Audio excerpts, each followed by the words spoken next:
mind that joy and prosperity may reign forever. He's over there Enter behind the that other martini. man. I can't even see him.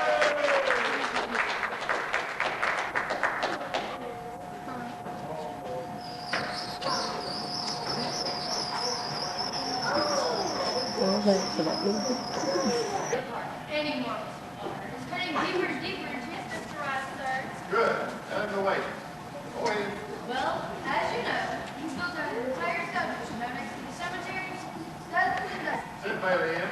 Right away, sir. Mr. Bailey, Mr. White, see you now. Thank you. Good morning, George. So good to see you again. Mr. Potter, this is quite an unusual request. What's that? You're calling me up and asking me to pay you a visit. Oh, I don't know. It's so unusual. I thought the two of us ought to get better acquainted. Here, have a cigar. Thank you, sir. This is quite a cigar. If you like it, well, I'm going to send you a bottle. Well, I suppose I'll find out sooner or later, but just what exactly did you want to see me about? That's why I like so much about you. George, I'm an old man. Most people hate me. That's okay. I don't like them either. That makes it all even. Now, we all know that I run practically everything in this town except for Bailey building it on. You know, for years, I've been trying to get control of it or kill it, but I haven't been able to do that. I know right now the answer is no, no. You sitting here and you spin your little webs and you think the whole world revolves around you and your money. Well, it doesn't, Mr. Potter. And the whole vast configuration of things, I'd say you're nothing but a scurvy little spider. Why, that goes for you, too. That goes for you, too. Right. Rough day. Yeah, rough day. Buffalo gowns, can't you come out tonight? Can't you come out tonight? Can't you come out tonight? Mary Hatch, why in the world would you ever marry a guy like me? I didn't want to be an old maid. You could have married Sal Wainwright or anybody else in town. No, I didn't want to marry anybody else in town. I want my baby to look like you. Why, you never even had a honeymoon. Why, I promise you. You're what? My baby. Mary, you own a nest? In a manner of speaking. What is it? A boy or a girl?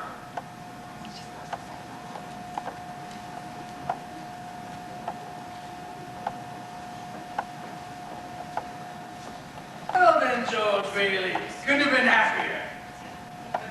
That's been almost 10 years ago. We've been through a war since then. Yes, and your wife has given birth to not one but 4 beautiful children. And your brother Harry, why, he's been awarded the Congressional Medal of Honor. President decorates Harry Bailey. That was the headlines in this morning's paper. Yes, this morning, the day before Christmas, about 10 a.m., that's when it all started. You were out buying a Christmas wreath, and Uncle Billy, oh yes, Uncle Billy was on his way to the bank. Extra, extra, read all about it. Local boy wins Congressional Medal of Honor. Harry Bailey to be decorated by President. Give me that. Because this boy had it first, but then he didn't come back. Bailey boys, doing it again. Harry, you old 7 kinds of a son of a gun. Congratulations. How's Mother standing? Oh, she did, huh? Well, what do you know? Mother had lunch with the president's wife. What the heck is What'd they have to eat? Well, Harry, you should see what they're cooking up in town for you. Well, they are, huh? The Navy's flying Mother home tomorrow. in a plane? Harry, yeah. Uncle Billy? Has Uncle Billy made it in yet? No, he's still in the back. No, Harry, he's not here. So go ahead. I don't care. Yeah, tell me all You about it. can't say something. No. Uh-huh. No. Oh, George! George! His woman's still here. What woman? The bank examiner. Oh, Harry, here, talk to Aunt Tilly again for a minute, will you? I'll be right back. Well, hello, Violet. Hi, George. Can I see you for a second? Why, sure you can. Just step this way, right into my office. I'll be right with you.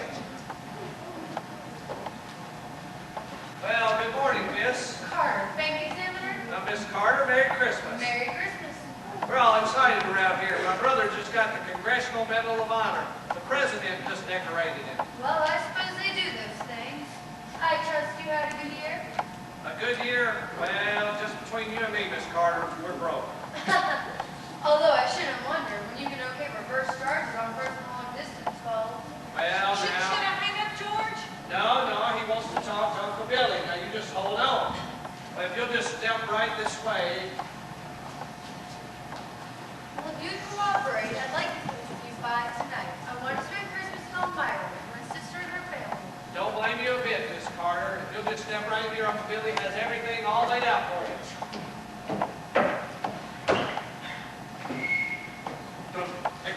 Uncle Billy, hurry! It's Harry from Washington. Now, I can't talk to anybody now. It's your nephew, Harry, remember? Yes, Harry, everything's fine. Everything's fine.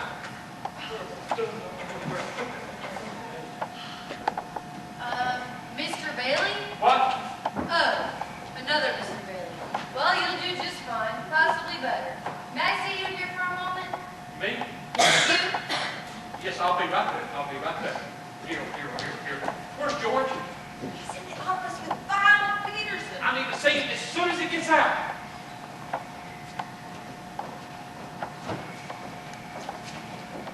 Character? Well, if I had any character, Well, it takes a lot of character to leave your hometown and start all over again. Yeah.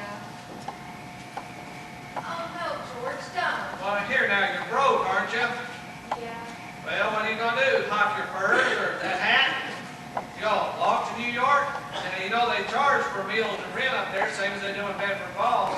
Yeah, sure. Well, now that's a loan. That's my business, building and loan. Besides, you'll get a job. Good luck to you. I'm sure glad I know you, George Bailey. Well, say hello to New York for me. And let's hear from you.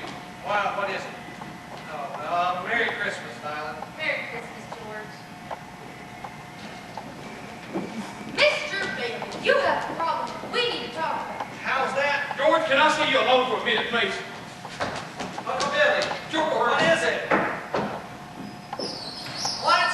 was that your bad ear? No. Then you did hear me. I'm afraid so. How much? That much? Are you sure? Now look, did you buy anything? Nothing, not even a stick of gum. Are you sure you had the money on you? Yeah, I was counting it. I think I was counting it. Secret hiding place in your house. Someplace you could have put it. Someplace to hide the money. No, nothing like it. Nothing like that. Listen to me. Think. George, I have been thinking. I can't think anymore. It hurts. Listen to me. Where's that money, you silly, stupid old fool? Where's the money? Do you know what this means? This means bankruptcy. It's scandal. It's prison. No. Yes, that's what it means. It means one of us is going to jail. Well, it's not going to be me. Oh, no!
First Christmas break, they didn't bring Hello, me. darling. How do you like it?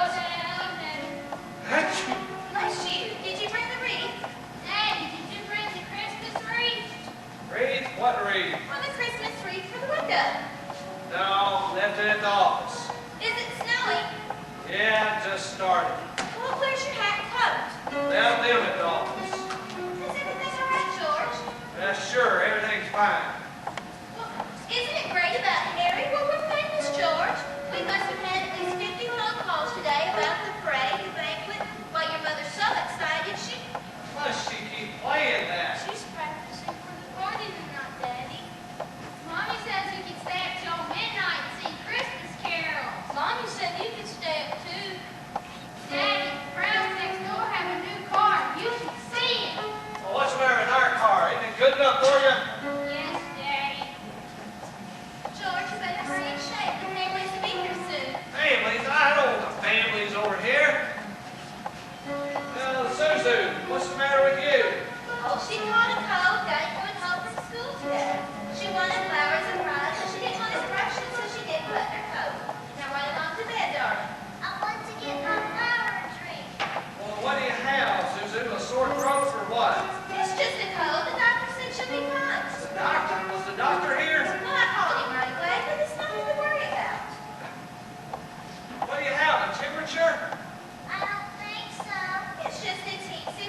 stay here in the first place and stay around this crummy, measly old town?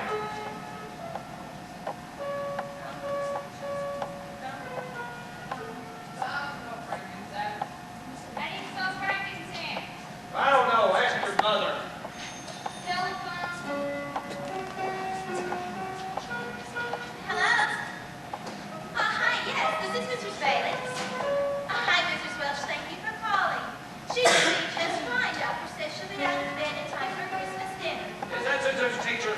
Here, let me talk. Hello, Miss Welch. This is George Bailey. I'm Zuzu's father. Say, what kind of teacher are you anyway? You send her home like that, half naked. You realize she'll probably catch pneumonia on account of you? Is this the sort of thing that we pay taxes for, to have teachers like you, silly, stupid, careless people who send our kids home without any clothes on? You know, maybe my kids aren't the best kids in town. Maybe they don't have any decent clothes. George? Oh, that's Hello? stupid. Mrs. Welch? I want to apologize. Hello? Hello? Well, she's hung up. I'll hang her up. Yeah, I'll get it. Hello, who is this? Oh, Mr. Welch. I'm so glad you called. It gives me a chance to tell you what I really think about your wife. You will, huh? Well, all right, Mr. Welch. Anytime you think you're man enough, will you just come on right? Hello? George? He hung up. Dad, how do you spell hallelujah? How should I know? Do I look like a dictionary? Janie, you're just playing that tune over and over. Haven't you learned it yet? You gotta stop it. Just stop it.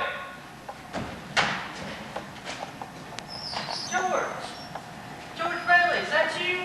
Come on and join us. Not tonight, Mr. Martini. Wait a minute, did I hear him call you George Bailey? That's right, this is George Bailey, brother of the young man who's just been given the Congressional Medal of Honor. Don't you talk with my wife like that again. When she bawled for 2 hours, she wouldn't even come out with us tonight. That's enough, Mr. Welch, that's enough. Well, that's enough that she's got to slave all day long teaching his stupid kids how to read and write, and he has to bawl her out. Mr. Welch.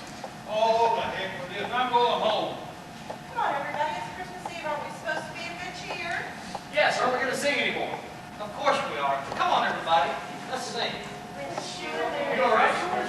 Yeah, sure. Want me to take you home? No, please, Ernie. I'm waiting for someone. Go with your friends. Are you sure? Where's my life insurance policy? What? Ernie, please, just leave me alone. Just leave me alone. Ernie, are you coming? Be right there. Are you sure you'll be all right, George? I'm sure, Ernie. Thanks. Well, Merry Christmas. Merry Christmas. Of course you are. And if anyone asks, I've never seen or even heard of you before. Well, but you have. I'm George Bailey. We grew up together. I don't think so good looking, but I sure wish we had. Violet, you got to remember. Well, we got all night. You want to tell me about it? Your name is Violet Peterson. You were born in 1910. No, wait, 1911. And you went to school right here and graduated from the local high school. Wait a minute. What are you, some sort of private eye? It's Christmas Eve, for goodness sakes. Don't you guys ever give it a rest? Oh, Violet, you don't understand. Oh, yes, I do. Well, see no evil, hear no evil, speak no evil. That's my motto. So give it a rest.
touch me. I'm so big and beautiful. Well, as the years went by, they still talked about their dreams. I'm going to be a treasure chest. I'm going to be a ship. I'm never going to get cut down. Well, guess what? 3 lumberjacks came to the forest. Whack, whack, whack. Oh, the 3 trees got cut down. Yay, I'm finally going to be made into my treasure box. Oh, but do you know what that man did with his wood? Yuck. He built an old stable for cows and horses to eat in. What happened to my beautiful treasure box? I got food in me. Yuck. Well, this tree, ha, not me. I know I'm going to be made into a beautiful big ship. Well, that carpenter had other plans. He made him into an ugly, stinky fishing boat. Shoo! That's not what I wanted to be. What happened to me? This tree, he was just cut into beams and thrown into a pile. You know, kind of like that wood out behind the house. Now, don't know what you want to do with it yet, but you're going to use it someday. Well, as the years went by, this little tree had a special gift. A man and a woman came to Bethlehem.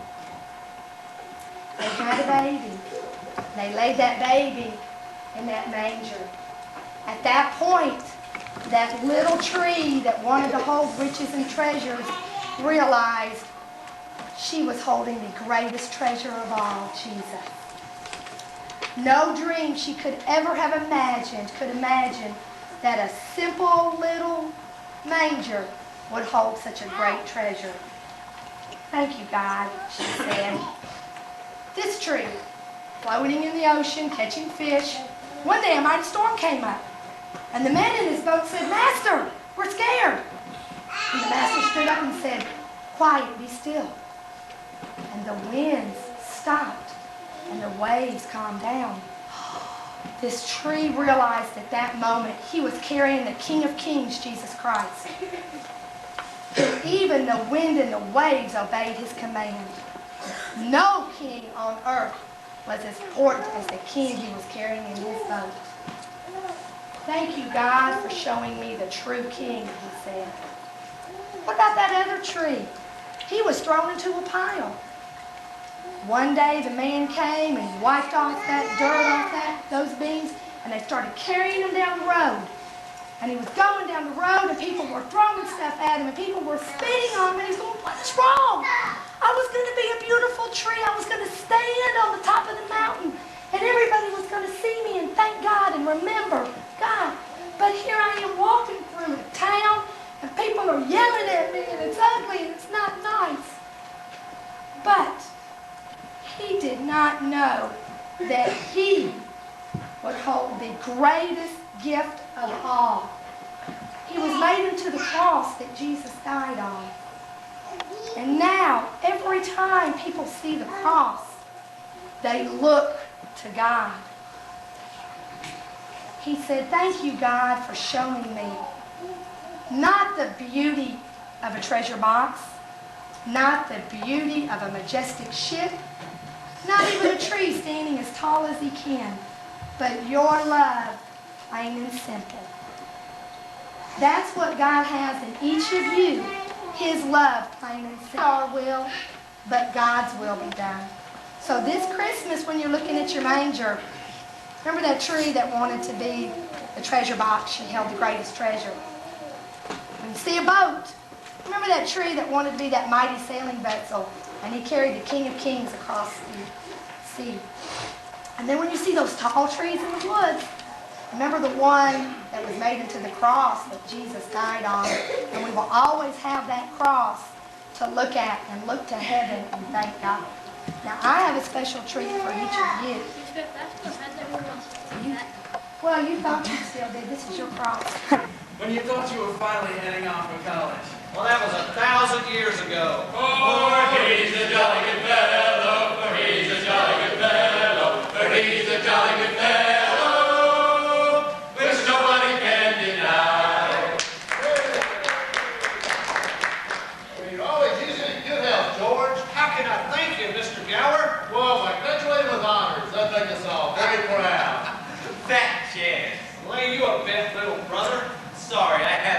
time. I'm off to my dance. How do I look? Well, like a goon in a penguin suit. Where's the funeral? Now that's enough, you two. Harry, I think you look very nice. Well, sure he does. That's my tux. And what's your verdict, Aunt Tilly? Do I look good enough to eat? Oh! If you put another hand on me, I'll hit you with my purse. But Aunt Tilly, I'm in love with you. Hey! That's enough. Hey, Mom, I've got to borrow the car. I've got to take over a lot of plates and stuff. Whose place? Well, I'm chairman of the Eats Committee, Mom, and we're short a couple dozen plates. Now, Harry, you can't use my good Sunday china.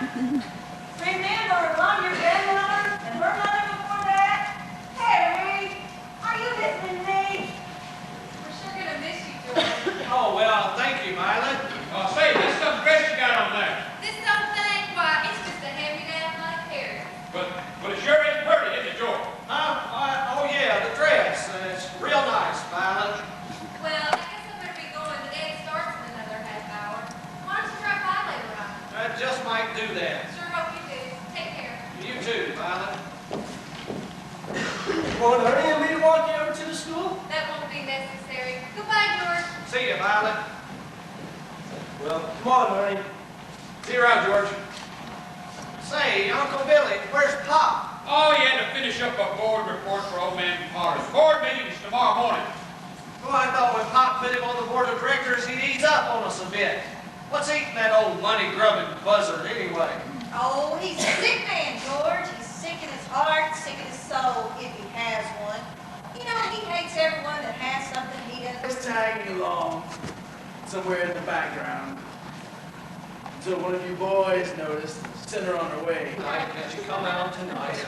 Buffalo gals, can't you come out tonight? And dance by the light of the moon. Hot dog, just like the church choir. Beautiful. Boy, you just seen the commotion in that locker room. I had to knock down 3 people to get this stuff we're wearing.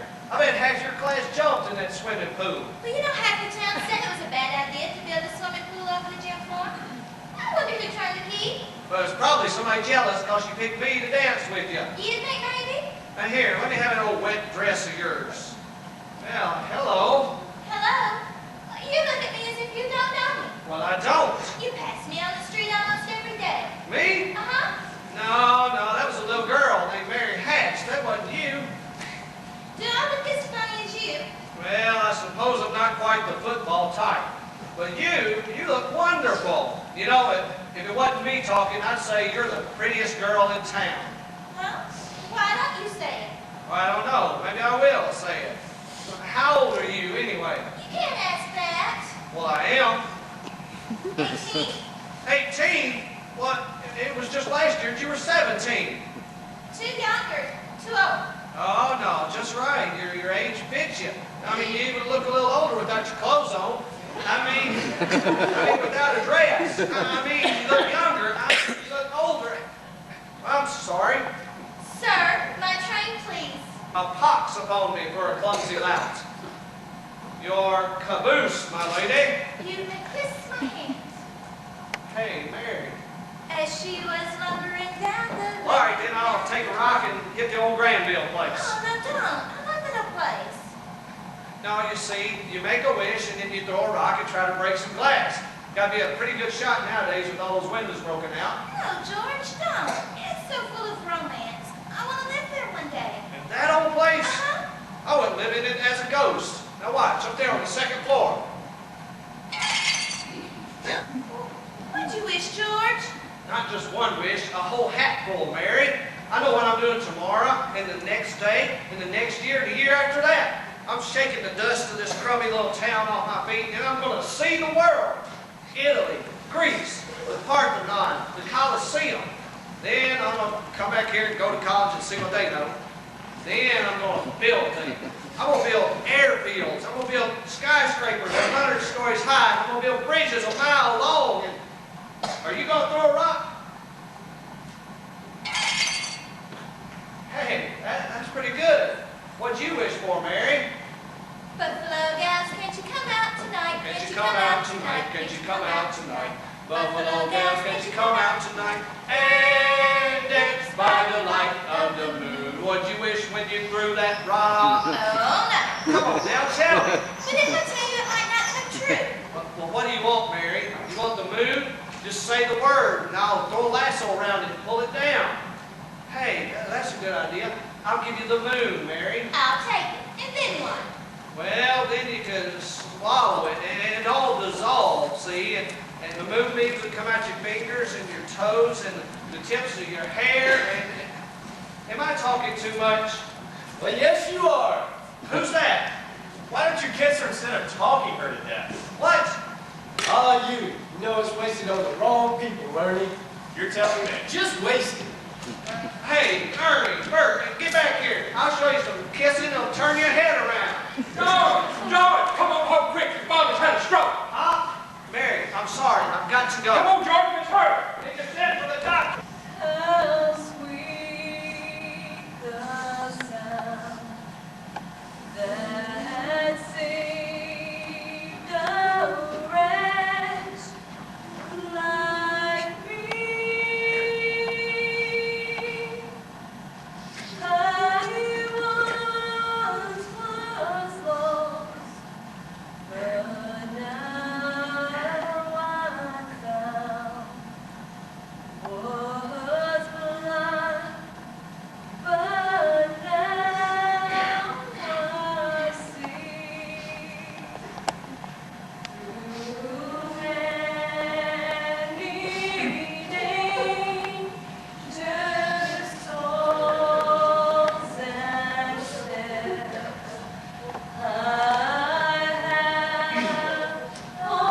already come. 'Tis grace hath brought me safe thus far, and grace will lead me home.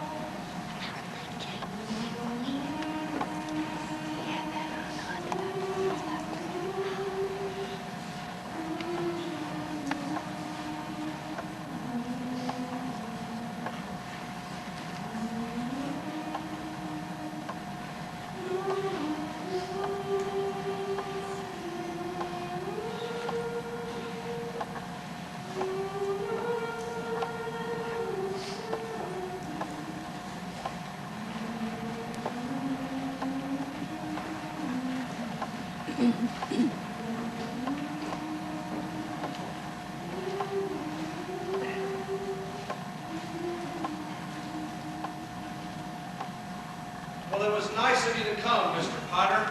Well, I'd say he was, your father was the building alone in Bedford Falls, George. I agree, Mr. Potter. Of course, he was no business